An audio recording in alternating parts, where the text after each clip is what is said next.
आज 19 फेब्रुवारी आपण छत्रपती शिवाजी महाराजांची जयंती साजरी करत आहोत। हा दिवस प्रत्येक महाराष्ट्रात आनंदाने उत्साहाने साजरा केला जातो। छत्रपती शिवाजी महाराज यांचा जन्म 19 फेब्रुवारी 1630 रोजी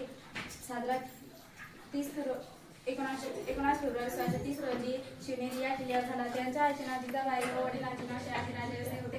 एवढे बोलून मी माझे 2 शब्द संपवते। जय हिंद, जय महाराष्ट्र। नमस्कार, माझे नाव हर्षल आहे।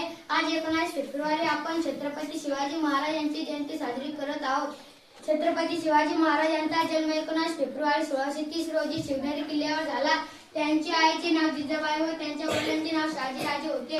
शिवाजी महाराज एक शूर व पराक्रमी राजे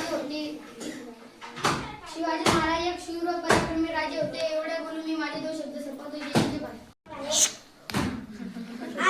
आज 19 फेब्रुवारी आहे। या दिवशी शिवाजी महाराजांची जयंती असते। शिवाजी महाराज हे एक शूर व पराक्रमी राजा होते। त्यांचा जन्म 19 फेब्रुवारी 1630 रोजी झाला।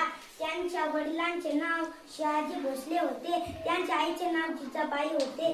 शिवाजी महाराज सर्व धर्माचा आदर करतात। त्यांचे कार्य आजही आपल्याला प्रेरणा देते।